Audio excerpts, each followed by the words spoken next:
Have you ever wondered why some men spend years trying to replace a woman they claim to have forgotten, yet every new face only deepens their emptiness? Some women do not simply pass through a man's life, they awaken it. They expose the fracture beneath his armor, the wound he thought no one could see. And once she's seen it, once she's mirrored it back to him, nothing remains untouched. Because the woman who loved him without illusion, who reflected both his light and his shadow, she becomes unforgettable.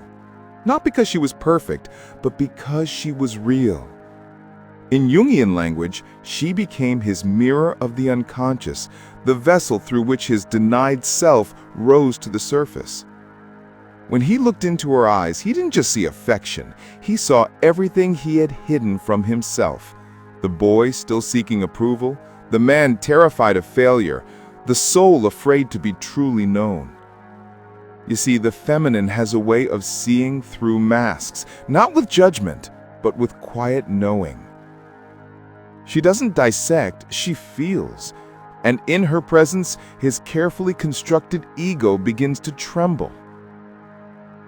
To love a woman who carries depth is to stand before your own unhealed reflection. That is why his desire for her often turns into resistance, why he may run, detach, or even destroy what was sacred. Because she was never merely a lover, she was his confrontation with himself. And some men would rather lose the woman than face the mirror she holds.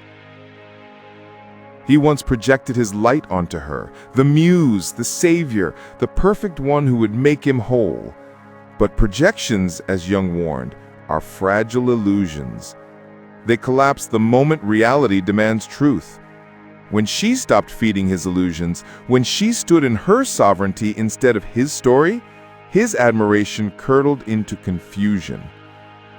How could she love me and still walk away? How could she see me and not try to fix me? Because she had learned that love without boundaries is not devotion, it's self-erasure. And in her detachment, he felt the death of his illusion. He mistook that death for rejection, but what truly died was the false self, the mask he wore to avoid his own shadow. And the pain he feels now is not about losing her, it's about facing the wound she revealed. In his solitude, he might find temporary comfort, new faces, fleeting distractions, hollow laughter. But the shadow does not vanish, it waits. It lingers in the silence after desire, in the quiet ache when no one's watching. Because she didn't leave him empty, she left him exposed. And so every woman after her becomes a mirror too shallow to reflect him back. Every affection feels thinner, less real. He begins to realize it was never her beauty that bound him, it was her awareness.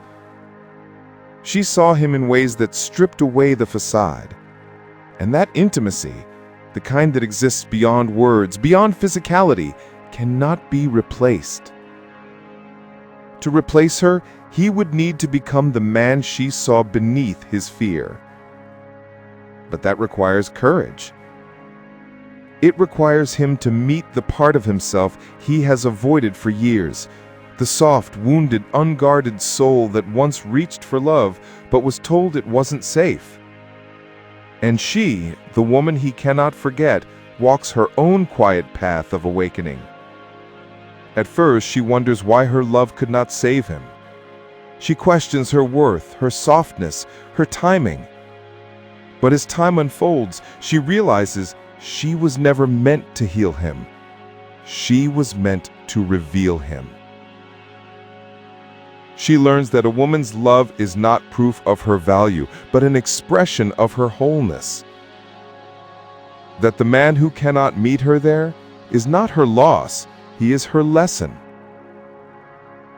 In her solitude, she becomes luminous again. She stops seeking the echo of what was and begins to embody what always was within.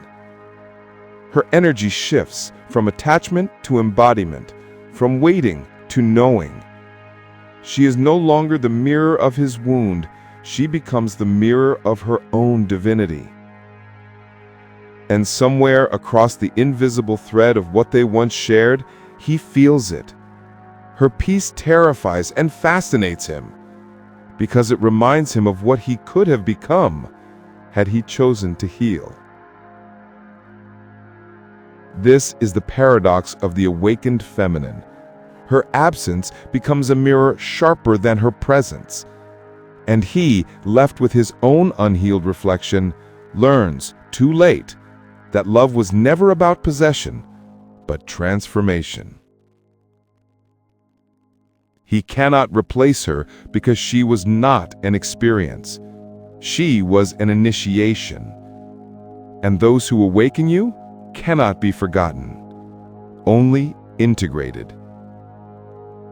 She becomes not his wound, but his teacher. Not his regret, but his reckoning. And as she steps into her freedom, she carries no resentment, only grace.